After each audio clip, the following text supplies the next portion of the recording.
What's up, everyone? It is Bill, and you're tuned into episode number 726 of the Pennsylvania Rock Show. You just heard a track from Gibraltar off of Etched in Stone. That album was released in 1990. I just got my hands on it this week. The song is All Psyched Out. You may recognize the vocals as Bill Postal from the band Doppler Effect. You also might hear some Bill Valgris from Amber Alexis singing backups. We also heard from Christina Marie and her song, I Want That Boom Boom.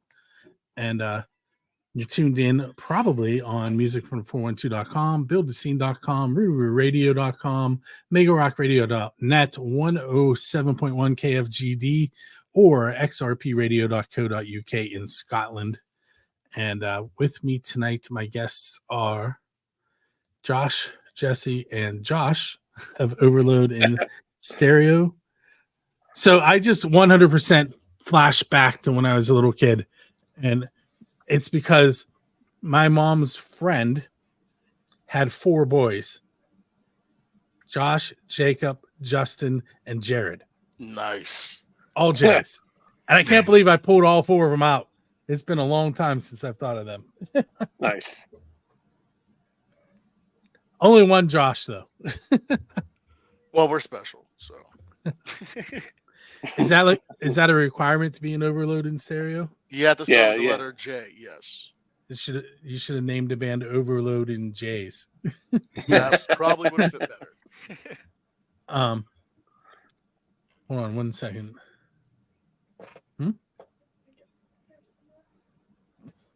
No. Sorry, my wife is looking for binder clips. Okay. Anyway, so let's talk about that name, Overload in Stereo. Where did that come from? That's you two. Do you want to take it away on that, Joshua? Go ahead. Yeah. So I can't remember the name of the band or the song or anything, but it's actually it's from a song that I listened to back in my teens. And I can't even remember how the lyric goes. The only thing I remember is that the song says something like it's an overload in stereo, and I just like the phrase overload in stereo. And when Jesse and I were in our golden teenage years, where we were trying to take over the world, 16-year-old at a time, we were in a band together, and I proposed that name for the band, and we thought about it for a little bit, but Jesse, being the naysayer of the group, was like, no, I don't like it. And so we went with another name for the time being. And then when I moved back to Pennsylvania from Texas, Jesse and I got back together, started doing just like a little duo type thing. And we were trying to come up with a name, and Jesse was like, hey, the name really grew on me. So we went with Overload in Stereo. Very cool. So I'm going to ask what are becoming the official questions of Build the Scene. The first one I've been asking for years. The second one, not quite as long. But the first one is, who is your Dave Grohl? And by that, I mean, who do you want to go up on stage with and perform one of their originals? Carter Buford, Dave Matthews Band. Love him. He's quick. Love him. He's my favorite drummer of all time. He's quick, witty. Yeah. That's a good one. That's a really good one. And I wasn't ready for that question. Gotcha. I would say, I would say that it could be More Than a Feeling from Fred Delp from Boston. He's my favorite vocalist. And I was very fortunate to see him whenever he was in his 50s, and he was still hitting all those notes without changing the key of the song, because a lot of bands started to change the key of the song so that the singer could hit those notes, but he didn't, and it was just incredible. It's unfortunate he died of cancer, but that whole Boston Greatest Hits album is definitely probably one of the most influential things for me as a songwriter in every area of songwriting, in terms of the guitar riffs and every single hook everywhere. It was just so hooked out. They hooked out their music all over the place. It was very special. I guess it's my turn. That's a good question. There's a couple songs that come to mind. Partridge Family. Definitely.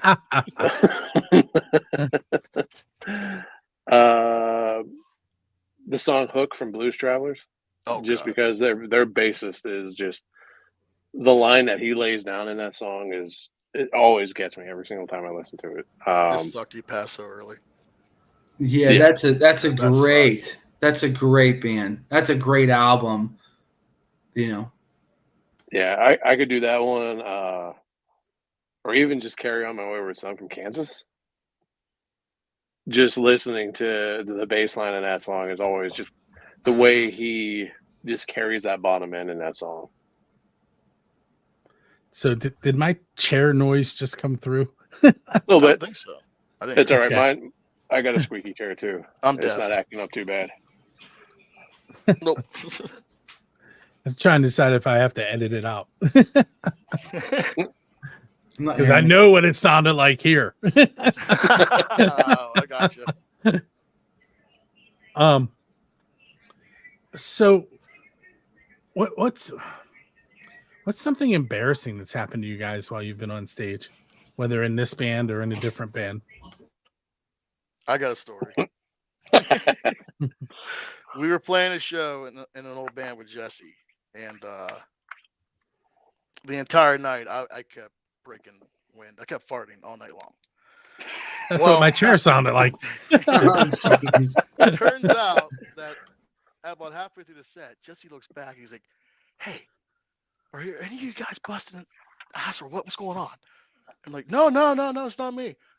About a third of the way through the show, he's like, "Okay, some of you ladies up here are just ripping it, and you need to stop. Your poop particles are going everywhere." Yeah, didn't go over real well. It didn't go over They real all well. left. I'm And that was in back in the back, day I'm when I had the laughing. audacity to say that. I would never do that again. But yes. Oh, but no, it was me. Yeah, that's my funny story. Sorry, Jesse. Oh no.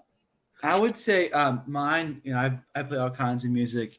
I like rock music. I write worship music, and I lead worship from time to time in churches. And I was at a pretty large church filling in for a worship leader, and I had gotten through verse 2 of a worship song, and I realized I was singing verse 1 all over again.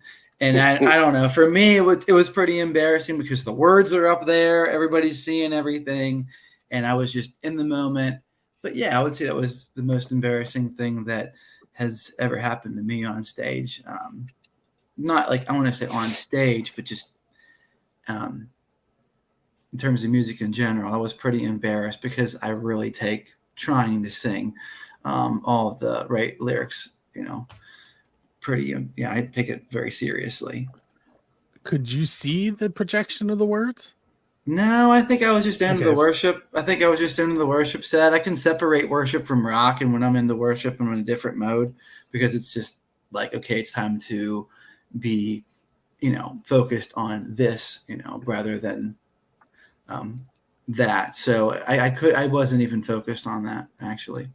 And I know when my kids sing in the youth choir at church, and it's projected on the walls behind the altar where all the parishioners can see it, but then there's a TV screen over where the choir loft could see it. Okay. So that's, I was wondering if like they have that situation for you. Yeah. I mean, it definitely reminded me that I was not singing the correct verse. And then I had to try to be like, what am I going to do right now? And I'm like, well, I'm just going to keep on singing the same verse because it'd be worse than trying to, you know, jump in halfway through a different one. But that was the most embarrassing thing I think I've experienced. Okay. For me, I can't think of anything. I usually screw up at least 10 or 15 times every time we play live. So if I just go up knowing that I'm going to screw up, I don't really get that embarrassed. So that's pretty much my mind frame. I could not get him to stay in the light at local 724. Come on. I was always told to stay away from the light. Keep away from the light. That's okay. The AI in Lightroom did wonders. It was nice. I like the whole videos. They all came out great. Yeah. Did. The pictures are wonderful. Yeah. Yeah, Excellent. I love the Top-notch. photos. Thank you so much. Thank you.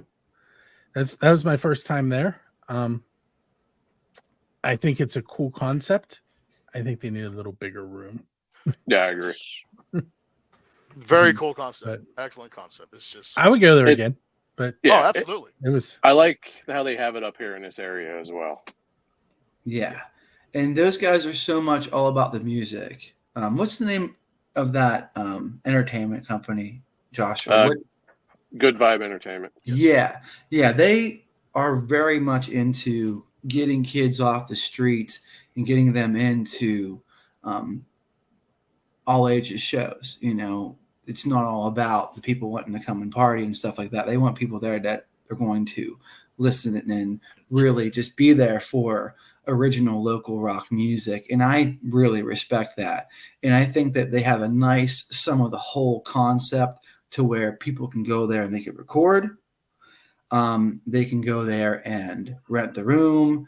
And like a live stream, kind of like we are right now. Yeah. And it's a great live stream in terms of the lights and stuff like that. Like if you want to throw a big the sound quality is great. So like for us, it was like, this is really a good show in terms of getting some content for Joshua to work with in terms of the live videos and stuff, because the sound's really good. The lighting is really good.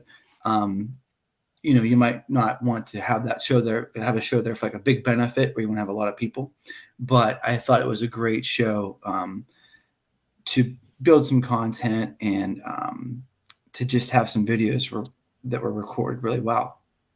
And good people, just great people. Yeah, man. Yeah. Absolutely. Okay, guys, I tell you what, we're going to take our first break. I have 2 tickets to give away. We're going to do that and we'll come back. But before we do that, I do want to mention that the 2 songs that they're going to hear on the radio side happen to be 2 of yours. We're going to hear The Right Time and Rocket Fuel. Nice. I'm going to ask you to tell me about one of them when we come back. You got it, buddy. Right on.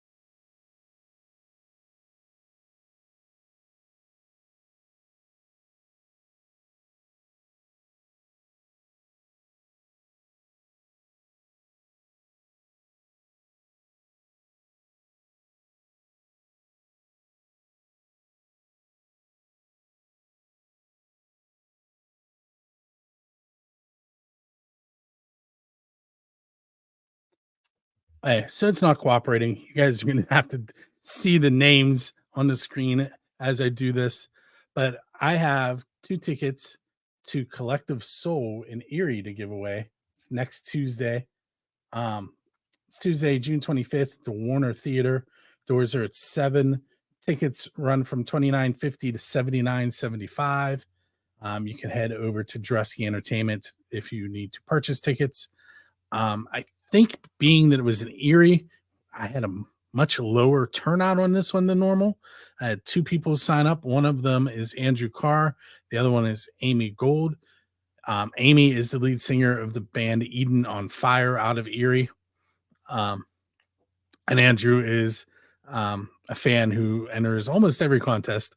So what I'm going to do is go ahead and hit the shuffle button, and I'm going to spin to see who wins those 2 tickets. And I may have to, nope, I'm good. Okay, so Amy has won. she will be getting an email shortly with the information on how to pick up the tickets. And Amy, enjoy that show.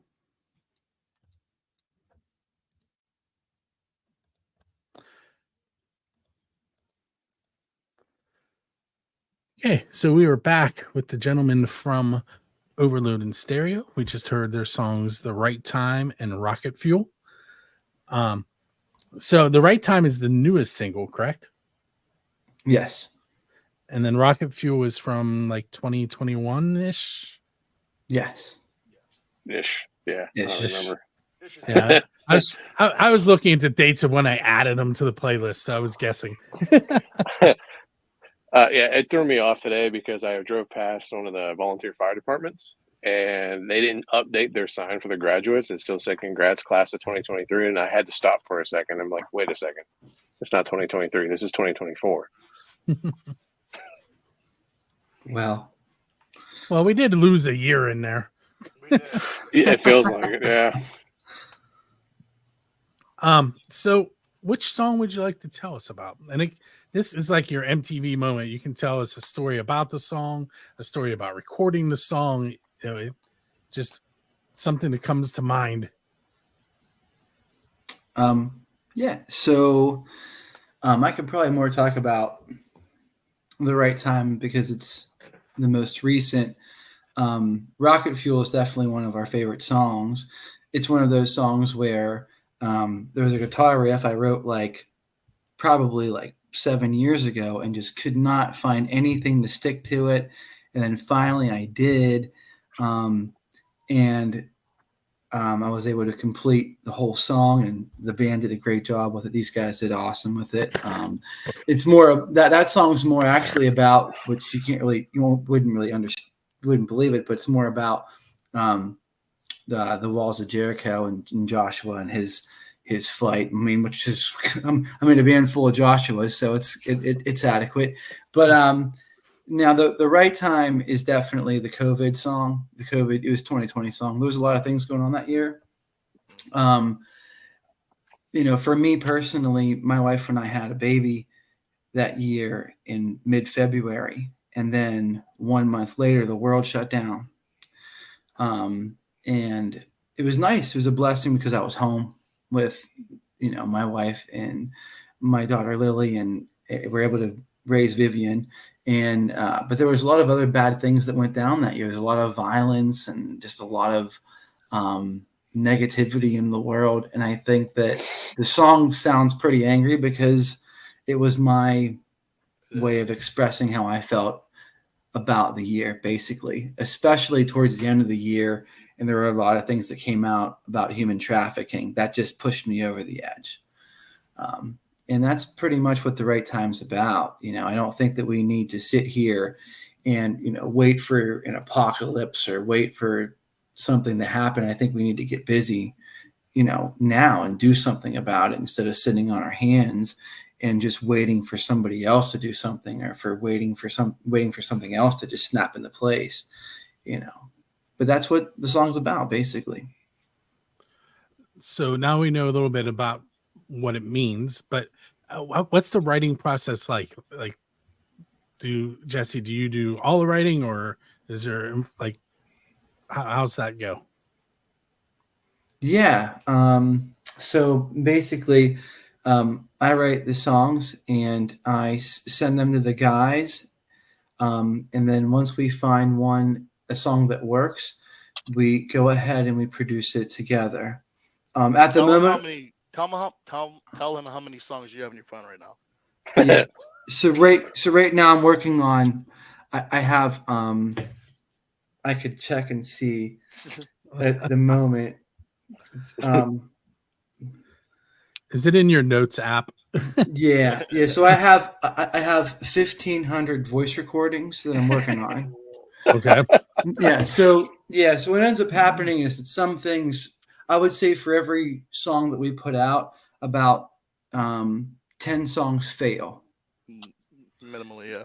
Yeah, they just don't work. And there's some stuff that we have that we're working on that we're not working on. Where I'm like, oh, how about this? But it could start with and a song could start anywhere. It could start with a guitar riff. It could start with a lyric. I like it when it starts with a lyric first because it's easier to go ahead and match like the theme with the lyric versus going ahead and writing guitar parts first and trying to find something to match that theme. So I write it, and now that I send it to the guys and they work on it. Joshua and I were in Ocean City together simultaneously. We didn't plan for that to happen, but we were down there. And so on my way home, I was messing around with something in my head about leaving the ocean. So I could show you a little baby part if you want to hear a little vocal, huh? Sure. All right. So I'm leaving. And so the song right now is a baby, and then I'll bring it to these guys, and they're kind of like the two older uncles that will help raise it. Okay. Whatever happened to predictability? Hey, don't go too far with that. Like Full House or something. Yes. Yes. So it goes. So I call it Leaving the Ocean.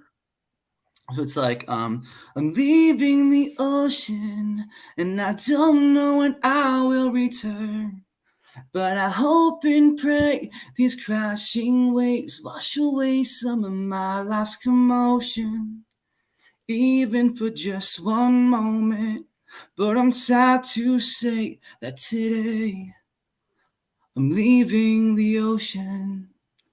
So that's a baby right there. And now what we have to do is just kind of focus around it and start to think about how we can make that chorus stand up on a mountain. And this song might not work. It might suck because I would say that 98% of the stuff that I write and bring to the band sucks. Okay. I wouldn't go that far. But you have to write a lot, I guess, to try to get anywhere with it. But these guys just do a phenomenal job of producing it and just making it come to life. And it's amazing when I get together with them and we start working on a song and we're like, wow, like we came in here today with nothing and we walked out of here with something that exists that didn't exist before. Maybe not tangible, but exists.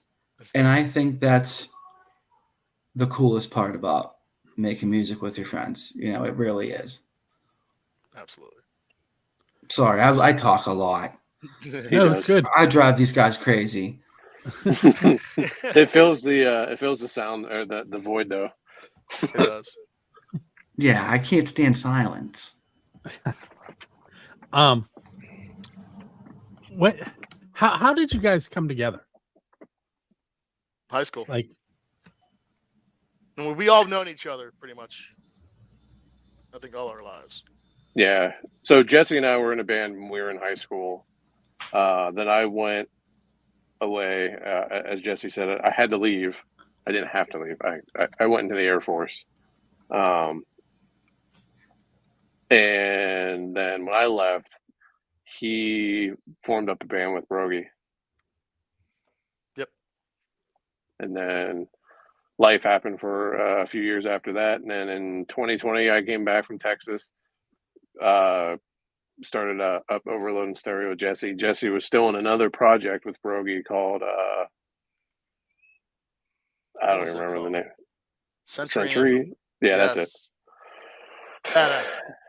Love that name. And then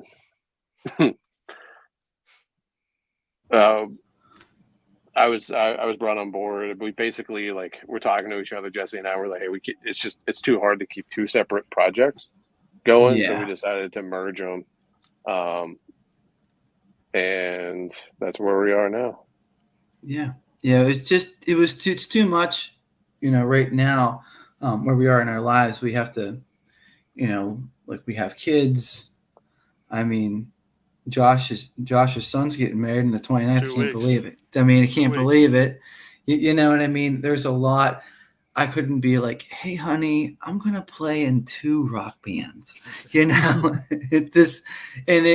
it just makes sense. It's more or less thinking smaller right now is a lot bigger for us. It's not like whenever you're older and you have kids like we all do, you can't come out and say, okay, we're gonna record 12 songs this year and put out an album. You know, it's like, listen, let's try to get 3 done. Let's maybe play 3 shows and just make the quality of what we do great. And that's adequate enough for us right now. And to keep, yeah, because Keep of what it we, fun. yeah. I out of left field here for a moment, but my son turns 16 tomorrow and he's taking the permit test on Wednesday. Oh my Oh, gosh. That's my Yeah, happy birthday. That's my first one that's coming of age to drive, and it definitely is making me feel old. It sucks. It sucks. You can't. There's no excuse. It just sucks. And then I have twin daughters who are going to be 14 this year, so they're not far off.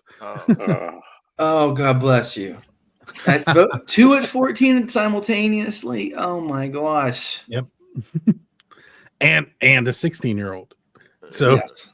if you put that in perspective, he was 26 months old when they were born. So Still a baby. Yeah. Oh, man. yeah. And coincidentally, that is when the live PA rock show in this room stopped happening. Oh, That's why we do it this way now. makes sense. Yeah, but it's awesome. Congratulations to you too. I mean, 726th show. I feel blessed to be a part of it, man. It was September 14th, 2004 was the first one. Wow. So let's take another break real quick, and we're going to listen to JMJ and their track Into the Never and Parabellum I Die Alone, and we'll be right back.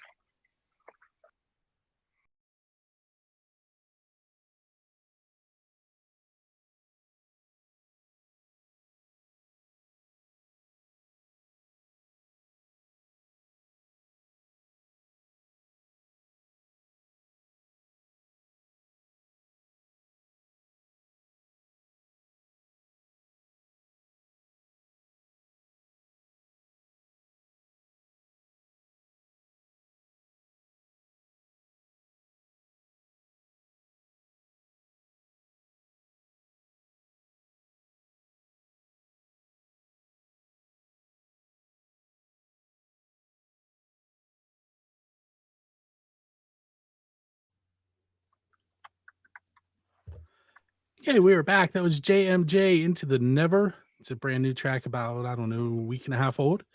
And Parabellum I Die Alone. If you're not familiar with JMJ, it is Junior from Unbroken Soul, Matt Ferrani from Pick a Band. And why am I blanking on the other J? That's terrible. Wow. Too many of them. I can't remember.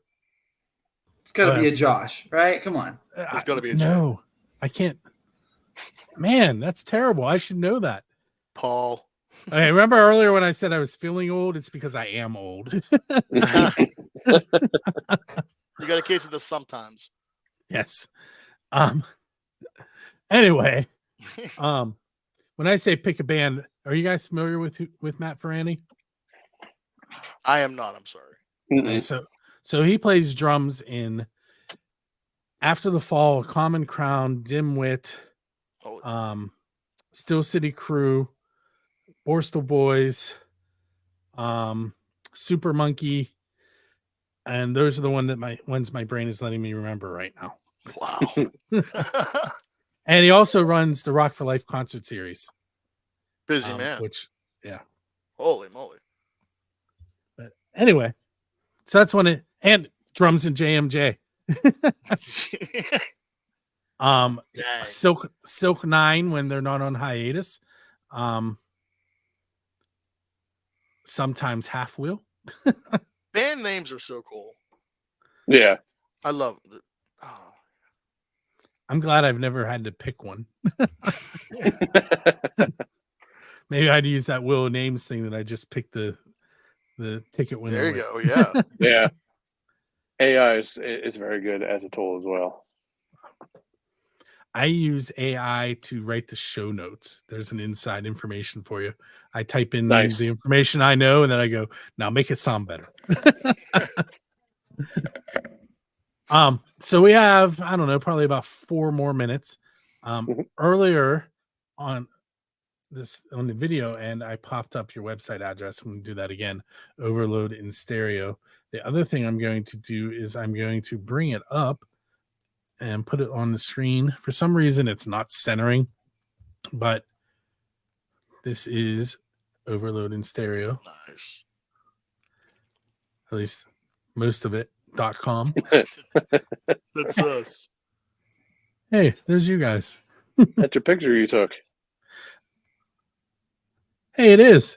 I That took is. that from right beside the front, the speaker. I remember because right after that, I stuck my finger in my ear. I have a bad habit of not wearing proper ear protection. Me too, and I'm deaf. Huh? I'm deaf, not what? Huh? You hear me? All right, so how about I'll ask you guys 2 more questions, and hopefully they won't take too much thinking.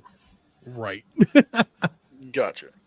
All right. So you're leaving a gig, and there's a DeLorean sitting outside with a flux capacitor in the back, and the door is open. Nobody's around. So you can hop in and go back in time and hang out with any band. Oh, man.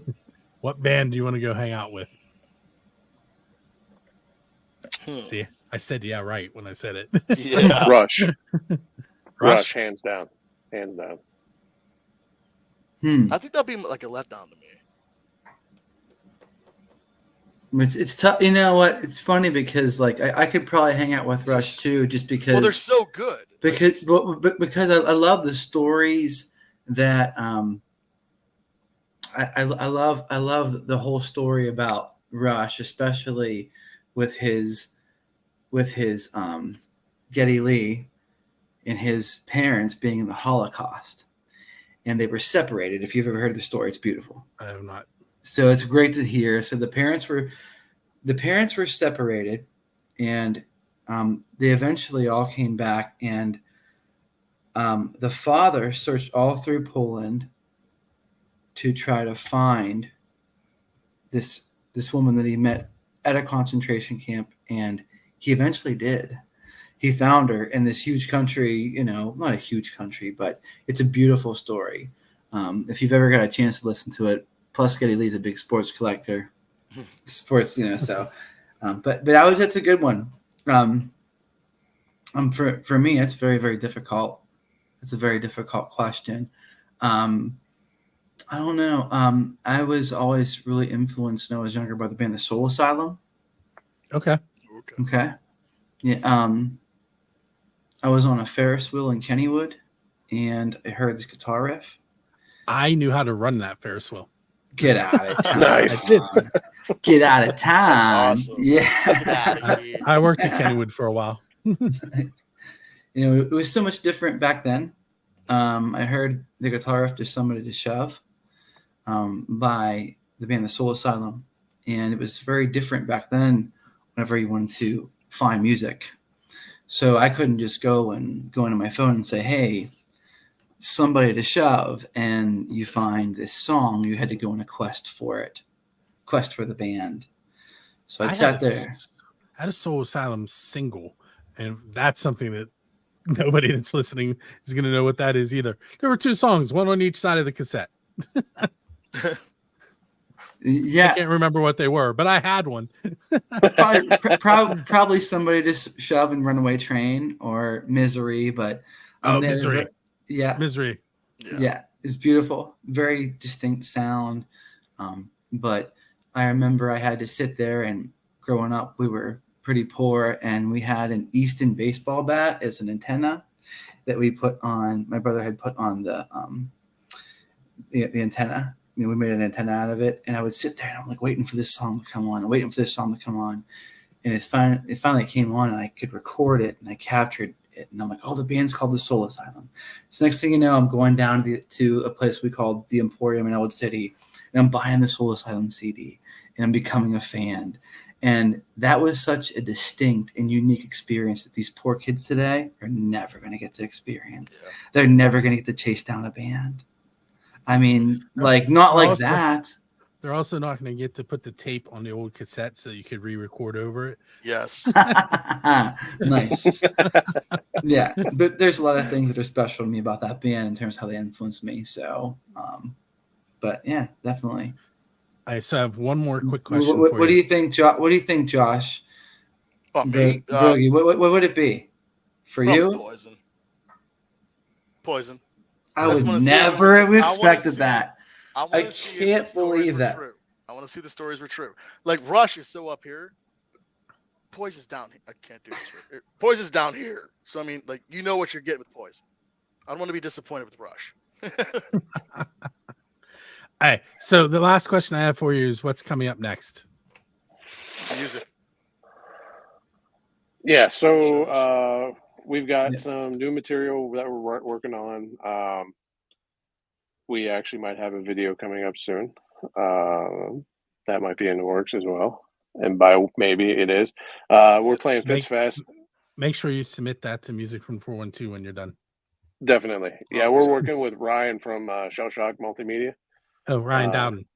Yeah, good dude, real good dude.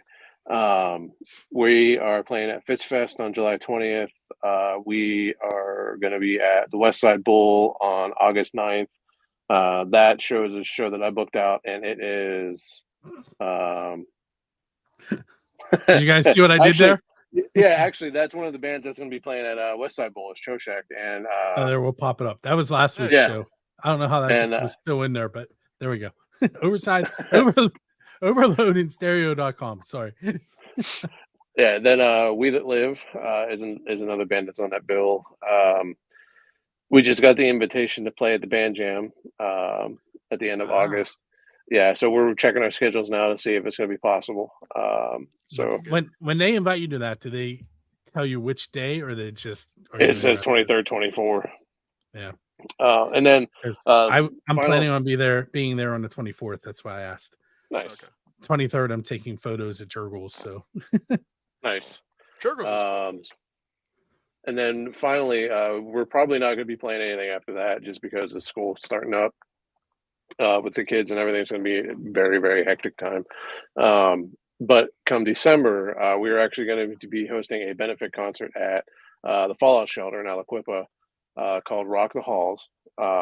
Information we're still putting some stuff together, but we're going to put out a sign up form for bands around the area to sign up, where it's going to be 4 or 5 bands, including us, to raise funds for the Cornerstone in Beaver Falls, which is a homeless shelter that's local to everybody, and all proceeds will go to them. I'm looking at it'll be like $10 before and like $12 at the door. But yeah, more information on that to follow, and hopefully we'll have a lineup for that come end of August, beginning of September. when you get all that stuff settled in, make sure you let me know. We'll get it put on Music from 412 and on Build a Scene. Get you some more eyes. Yeah, definitely. Thank you. Thank you. So, guys, I want to thank you for hanging out with me tonight on episode 726. It's been fun. Yeah, awesome, And, awesome time. Thanks. Bill. Yeah, thank you. This is great. Good time. We're going to end things with some blues for the evening. We're going to hear from Billy the Kid and the Regulators in their version of Nice Ain't Got Me Nothing. And we're going to hear from Lone Crow Rebellion and their song The River right here on the That's a Pennsylvania great Rock Show. band name. I love that. What's Lone that Crow again? Rebellion. Lone Crow Rebellion. That is Rock awesome. on. That's nice. cool. That's good. Yeah.